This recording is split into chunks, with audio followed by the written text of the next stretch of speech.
to all the Red Coats, to the city of San Diego for putting on a tremendous bowl game and the experience that we had. A very well played game by Iowa tonight, and they played better than us. That was a simple fact. When we look at it and we'll look back at this tape, it'll be a first half story of, them being really good on third down efficiency and us not really getting off the field. And then the second half having some critical errors as far as turnover in the red zone and a special teams touchdown that created separation. Credit to Coach Ferentz and his staff and his team. They came and played a great game. Again, thank you to our Trojan family and the Iowa Hawkeye family. I thought it was an unbelievably well-attended game.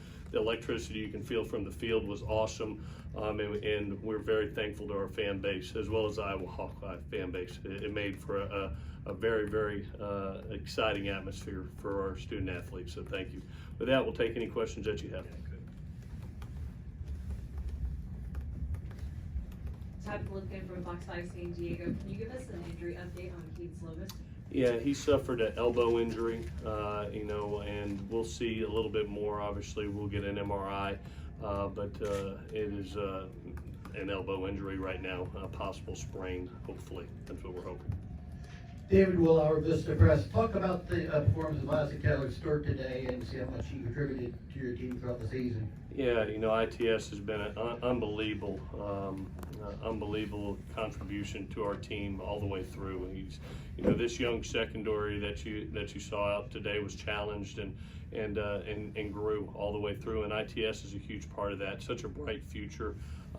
Suffered a knee injury, in that fourth quarter that we'll hope it's not severe. We'll get an MRI and see where that's at, but he's had such a terrific season and has such a bright future ahead of him. Yeah, Bill Bashki, LA Times for Coach. You seem to have a lot of momentum after the onside kick. Yeah. How much did the Slovis injury seem to deflate the team? Bill, I'll be honest with you. I thought that we would put ourselves right in that position after the onside kick, and it was exciting. It was really neat to see our fans, and when Matty took the field and just the support that was around him and around the guys, and we just didn't get it done. We've been in that situation with Matty before, and he has absolutely excelled, and tonight just wasn't our night. Coach Allison Edmonds, KOSI News. You have a lot of local guys on your team. Is there a reason why some of them didn't get as much playing time tonight? I think we had, I believe, each one in. I thought Keenan came in and did a nice job. Suffered a head injury later in the fourth quarter that pulled him out. ITS was also in the game tonight, so each one got to play. We're so thankful to have both of them on our team and the San Diego products that come out of here. They both, for two freshmen, they've got really bright futures ahead of them.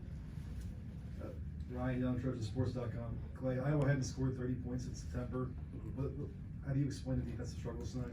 It was one of those games, as we know, they are I talked about, they were a start fast football team. They had been at 87 point, I think 24 points as far as opponent. And we put ourselves in some third and long situations, which we wanted, and they caught us.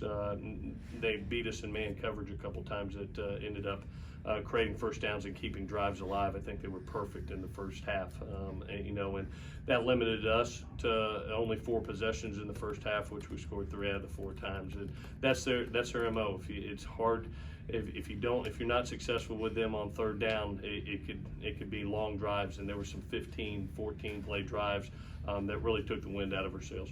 And we won't see you again, so we have to ask, do you anticipate contemplating staff changes after this game?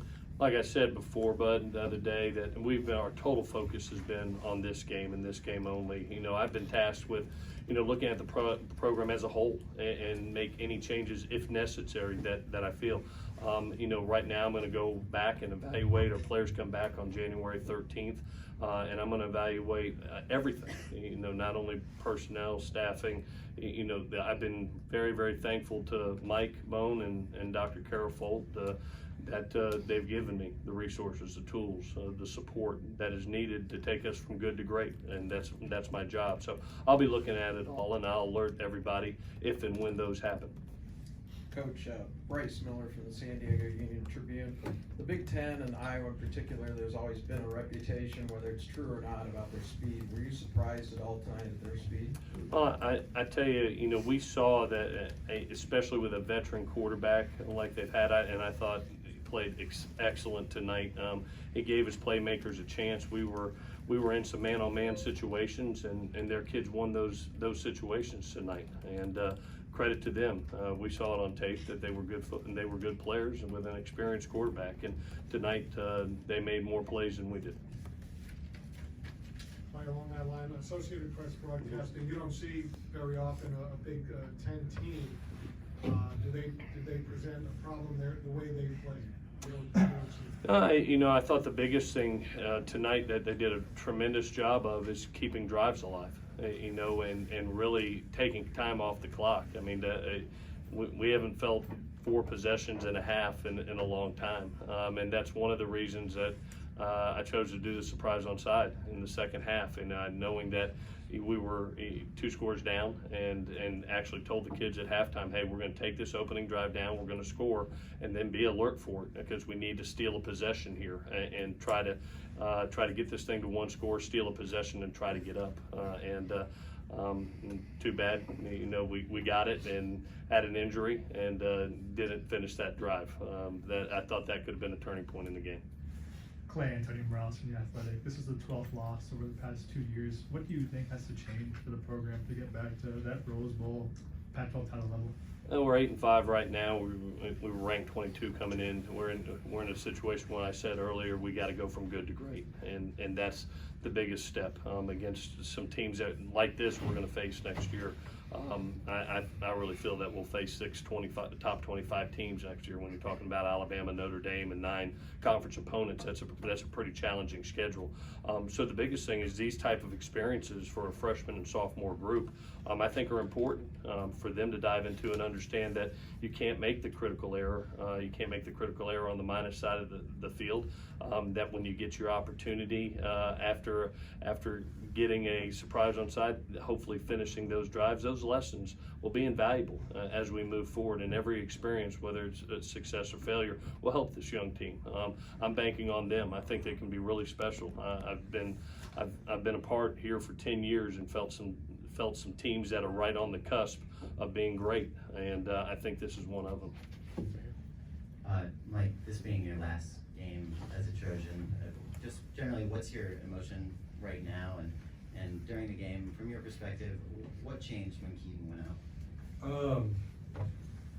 I feel like that's a tough question, but I mean, nothing really changed. It's just we kind of got shocked because our starting quarterback had gotten out, and then it kind of deflected our flow, and then just one thing just led to another, and that's what happened.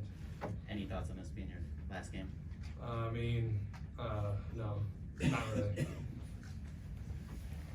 Summer Slane, Annenberg Media. John, Iowa's known to control their offense, be out there a lot. What was that like for the defense, and what did you guys kind of try and change to adjust to being out there so much? We just tried to focus on getting off the field, which we pretty much didn't do all game. We battled on getting off on 3rd down, turnovers.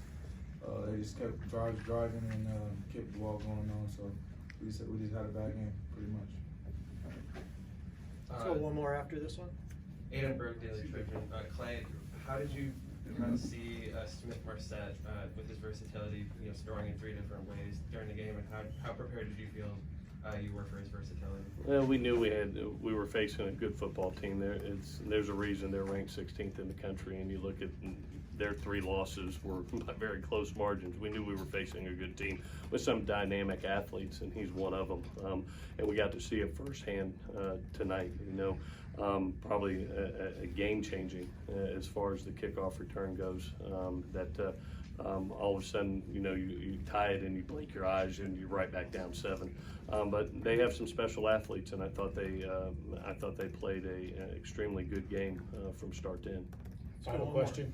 Clay, the expectations here are extremely high, but given GJT went down, Slovis has gone down, you had to play 3 quarterbacks.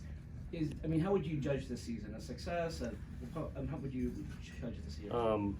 we believe in championships here, and the expectations are high, and I love them, and our players love it. And that's why we all came to USC, and we're challenged by them, and we will always continue to be challenged by it. So,